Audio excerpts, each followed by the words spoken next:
Hey guys, it's Flavio here from Self Starters Academy, and today I wanted to share with you the topic around business model innovation. So this is really understanding how you create products or services that people like, how you deliver them to your customers, and in essence how you can capture revenue or drive revenue growth for yourself.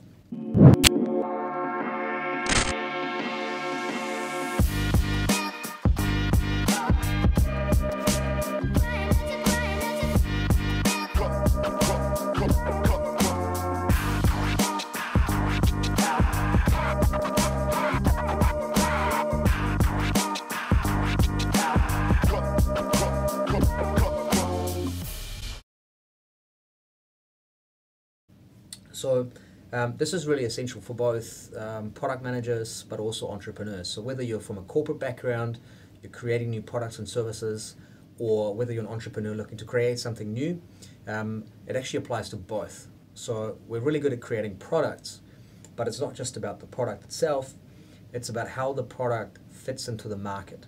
And so what I wanted to share with you today is my experience working with companies and working on, it's more than 300 projects that I've worked on now, specifically in that venture validation. So figuring out whether customers actually want the product, whether they're willing to pay for the product, whether we can actually reach customers, and can we make money for ourselves as a company. So very quickly, you can shut down ideas and concepts based on that if it doesn't quite fit with the business model. And often you can just get carried away looking for a business model that works into the future and is sustainable long term.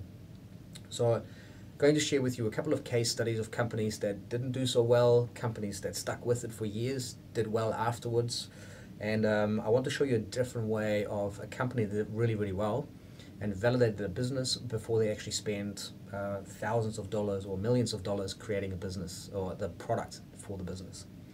Then what I wanted to share with you are some key principles of business modeling. So this is really around delivering value, creating value, and capturing value for yourselves. And lastly, I wanted to share a few tips or a few tricks that I use to validate my business very, very quickly and for little cost. So stay tuned, let's get into it. So this is all about de-risking a venture. This is all about finding a way to figure out whether customers want your product before you build it. And even once you've built it, you still need to figure out whether it's actually going to work and you can make it sustainable for money and so on. So let's start off with the case study. So first off, I wanted to talk about Iridium satellite phones. This is probably one of the biggest case studies of failed companies. Now, Iridium satellite phones was a collaboration with Motorola. Everyone knows Motorola cell phones. And they actually spent 12 years developing a system, and they spent $5 billion creating the system and the infrastructure to send 66 satellites up into space. Now, it originated in 1989. They had this idea that everybody should have a communication tool where they can talk, whether they're on holiday, they're in the middle of a desert, in the middle of Antarctica, and people can talk with each other. Now, the issue there was that it was around the same time when cell towers started to come to, started popping up everywhere. And so Iridium satellite phones, they wrote a business plan 12 years before they actually launched their product, before they became operational. And they sent these satellites into space, and in the meantime, at the same time, there were these other companies that started working in cell towers. Now, the coverage wasn't as good, but cell towers, as we know today, is a very cheap, effective way to communicate with other people. The problem with the Iridium satellite phones was that in order to make a phone call, number one, there weren't supposed to be any obstructions, which meant that if you're in a concrete jungle, you're in the middle of the city, chances are you're not going to be able to make your phone call. You need a clear signal or a clear GPS signal to the satellites. Now, the other thing was that if you're moving, driving on a train, in a plane, in a car, the satellites actually won't have a good enough connection for you to make that phone call. Now, a bunch of other reasons of why the company failed, but essentially they built a product without truly understanding what their people would use it for and how it was going to be used. And also, they wrote a business plan. They didn't look at their competitive space. They didn't look into what else was happening in the environment, before they launched a company, and essentially spending $5 billion and tumbling a company very quickly, quite early on. So don't be an Iridium. Now, another example I wanted to go through is that of Nespresso. And Nespresso is actually a company that started off a long time before it became successful and everybody started talking about. Now, espresso pods, for those of you who don't know, little pods of coffee, an aroma coffee, that you put into a machine, and by the push of a button, you'll have this very consistent flavor of coffee, and you get lots of different flavors. Now, Nespresso started off selling to restaurants and offices. Now, they had a really cool product, but they couldn't sustain themselves. They couldn't create enough revenue for themselves in order to sustain their business into the future. And it took them about 7 years to get to profitability. Nespresso pods didn't become profitable until they've actually changed their business model, where they would work with partners, retail channels, and build their own distribution channels through to consumers for themselves. So it took them 7 years to get to profit. So it was a really cool product, but the business model made it successful. It wasn't the actual product itself. It's the business model and how it delivered the product that made Nespresso the company it is today. I want to share a good case study, or like a case study of something, a different way of approaching this. So this is Zappos. It's an American company. It's been acquired by Amazon. It has many employees, and it's one of these unicorn stories. Now, Zappos started the company early 2000s, as one of the first e-commerce platforms, and so it wanted to sell shoes online. These are men's shoes, kids' shoes, women's shoes, all sorts of different shoes. They wanted to provide online, but the problem was that because it was a very new industry, they didn't know whether people wanted to actually buy shoes online. Zappos didn't know whether people would buy it, and Zappos could actually make a profitable business out of it. So smartly, what the team at Zappos did is come up with a wireframe. They tested it quite early on, and they tested demand for their product.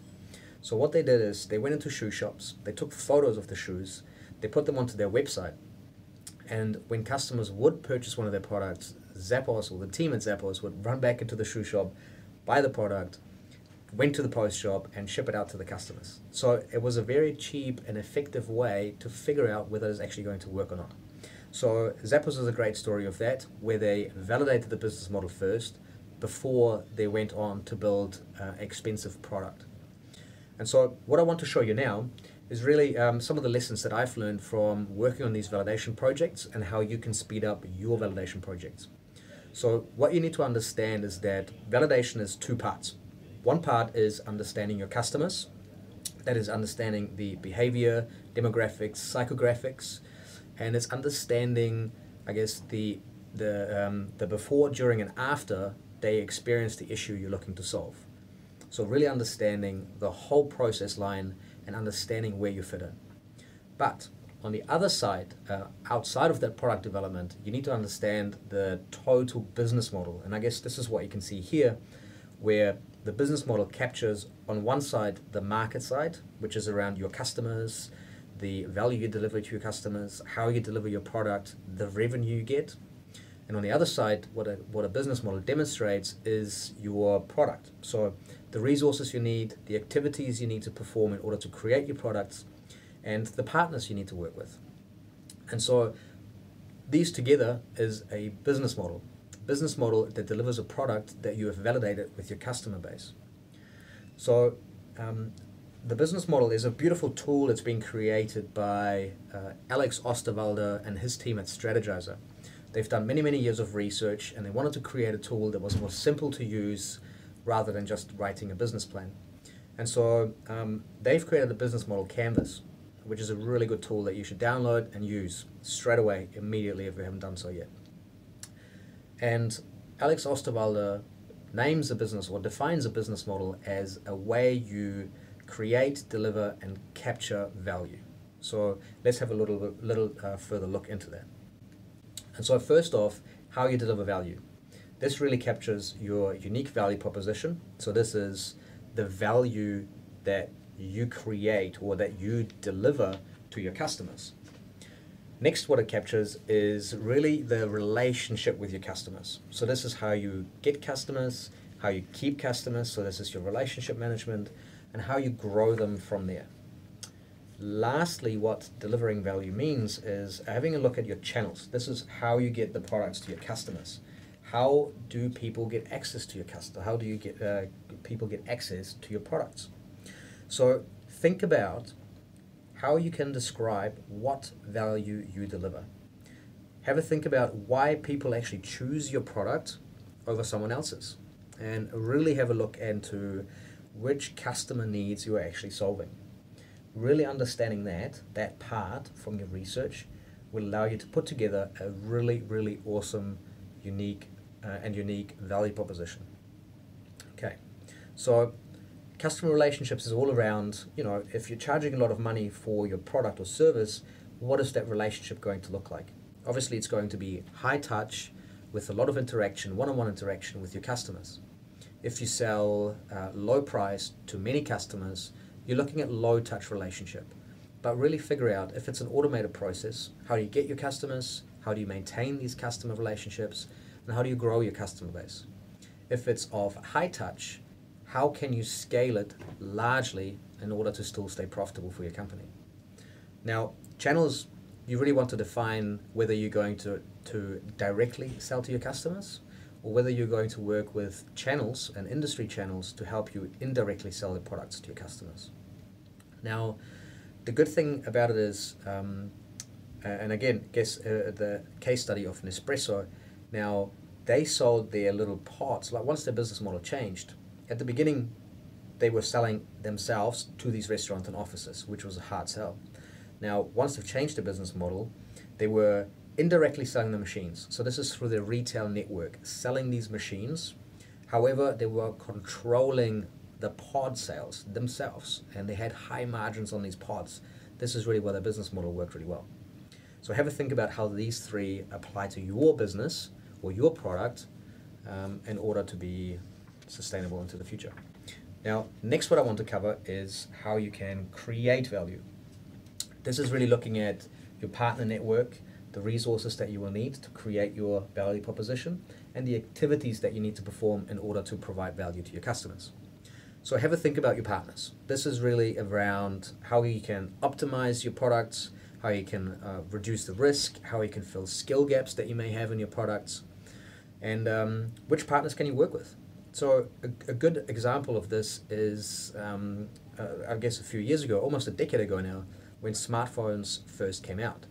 There was the Apple iPhone that started taking the market by storm. And a lot of cell phone providers like Motorola, Nokia, Samsung, they started losing out. And so what they did is they had hardware technology, but they lacked the software technology. Rather than spending years and years and years to define and refine their software solutions, they teamed up with existing companies. Nokia teamed up with Microsoft, I believe it was. You had Samsung teaming up with Android. You had Motorola teaming up with Android. And so they were very quickly working together in partnerships in order to create value for their customers. It's a very, very good way to speed up your time to market and to reduce your risk. Now, next you want to have a look at what resources you need. This is usually around your intellectual property. You might need some people, talent, and you might also need some infrastructure to help you bring your product to market or create your product in the first place. Lastly, you want to think about your activities. This is really what your company does and how you can do it better. Google focuses on software. They're a software development company. Samsung is a manufacturing or a technology manufacturing company. They would focus on the hardware. Figure out what it is that you do and whatever you don't do in order to create your value, get your partners involved. Now we have a look at capturing value. Now, capturing value is all around how you can make money and whether the money that you make and the revenue structure is in a way where you can be profitable as a company. So have a look at what your cost structure looks like. This is really a sum of the cost of your activities, your resources, the partners that you work with, your marketing, your sales, your infrastructure. Have a look at what that costs you, and then you will have a cost structure. This is a rough look at what your cost structure is, and you want to really make sure that you keep those numbers low. Now, partners at the beginning will help you keep these numbers low. It'll reduce your profit margins, but it'll allow you to keep the costs to a minimum and allow you to bring a product to market faster. Next, you want to have a look at your revenue streams. So this is how you will make money from your customers. This is how you deliver your value. You create your value, you deliver it to your customers, and in exchange, you capture value for yourself.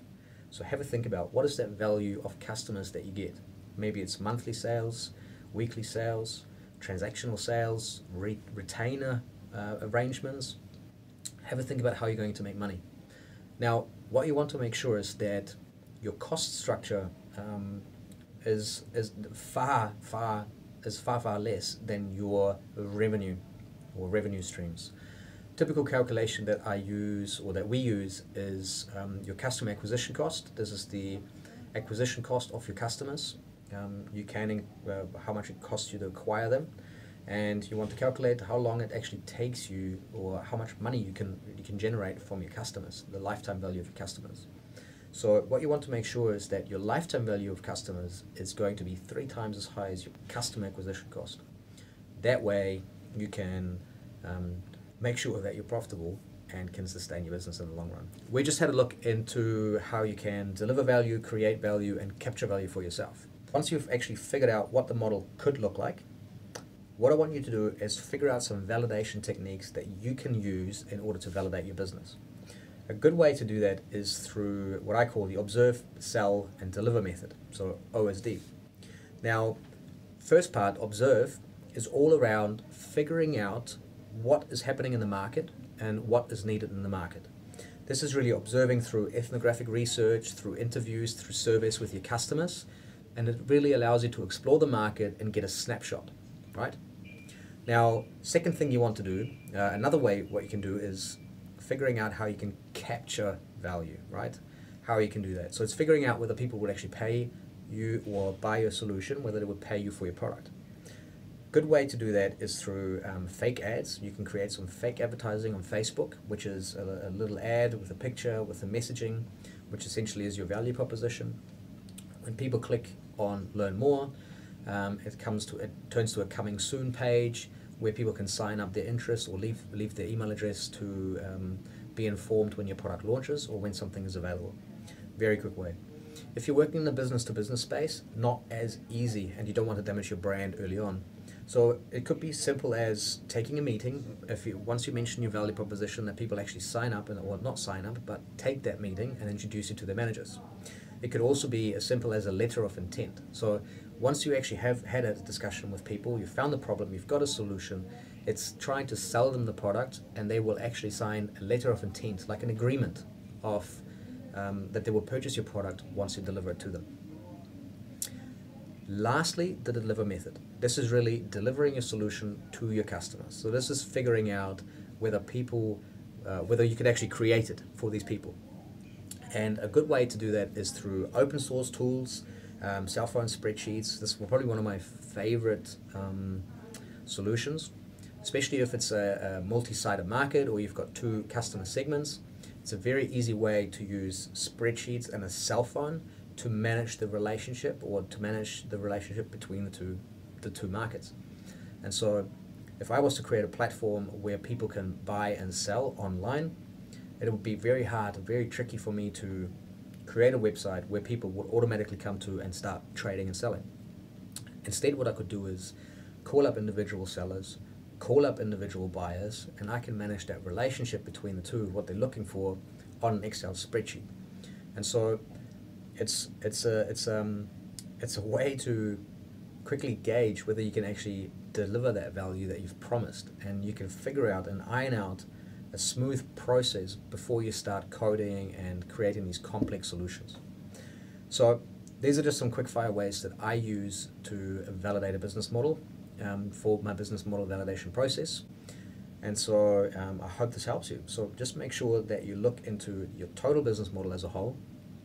Your product is not your business, it's really your business model, as we learned from Nespresso.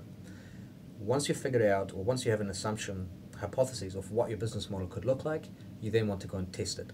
You can do that through observing the market, selling to the market, and even delivering your solution or part of your solution to the market to see how they would gauge. So this sums it up. Just remember, business model shows how you deliver value, how you create value, and how you capture value, in essence. That's the end of my little presentation. Now, I want you to stay in touch, so do follow us. There's a link here, Self Starters Academy. We are both on Instagram. We are on Facebook. Follow us, read our blog where we cover most of this off on a weekly basis. Do download our Start Smarter guide. Stay in touch and start smarter.